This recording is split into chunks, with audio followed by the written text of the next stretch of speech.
Hello, আসসালামু আলাইকুম। সবাইকে বাসে ঈদ মোবারক। ঈদ তো প্রায় চলেই গেল, কিন্তু ঘোরাফেরার আমেজ এখনো রয়েই গেল। তো এই ঈদে কে কোথায় ঘুরতে গেলেন অবশ্যই কমেন্ট করে জানাবেন। তো আমরা মা-মেয়ে মিলে চলে গেলাম লালবাগ কেল্লায়। আমাদের বাসা থেকে হেঁটে যেতে মাত্র ৫ মিনিট লাগে, তারপরও আমাদের যাওয়া হয় না। আসলে কথাই আছে, বাড়ির গরু বাড়ির ঘাস খায় না। তো এই তো সেদিন ভাবলাম যে একটু গিয়ে ঘুরে আসি। আসলে ঈদের মধ্যে কখনোই যাওয়া হয়নি। আর আমি এদিকে ঢং করে একটু ভিডিও ক্লিপ নিচ্ছিলাম। আসলে এসব ঢং-ফং আমার দ্বারা হয় না। তারপরেও দেখি যে মানুষ কীভাবে করে। আর আমার মেয়ে এখানে দাঁড়িয়ে আছে, মাঠ থেকে পারমিশন নিয়ে ফুল ছিঁড়বে। তো সে ফুল ছিঁড়বে, চুরি করবে, আবার চোরের ভাগীদার মাকেও রাখবে। এখানে ফুল ছিঁড়া কিন্তু অপরাধ। সে দাঁড়িয়ে দাঁড়িয়ে জিজ্ঞেস করছে, আর কি ছিঁড়বো আম্মু?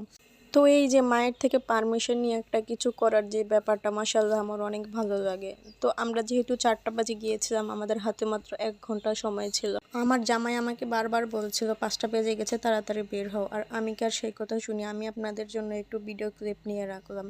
তো এই আর কি সেই দিনের ঘোরাঘুরি। আসলে লালবাগ কেল্লা জায়গাটা কিন্তু অনেক সুন্দর, কিন্তু আমাদের বাসার পাশে হওয়াতে সেরকম যাওয়া হয় না। এইবারের ঈদে আপনারা কোথায় ঘুরতে গেলেন অবশ্যই কমেন্ট করে জানাবেন। তো আজকের ভিডিওটা এই পর্যন্তই।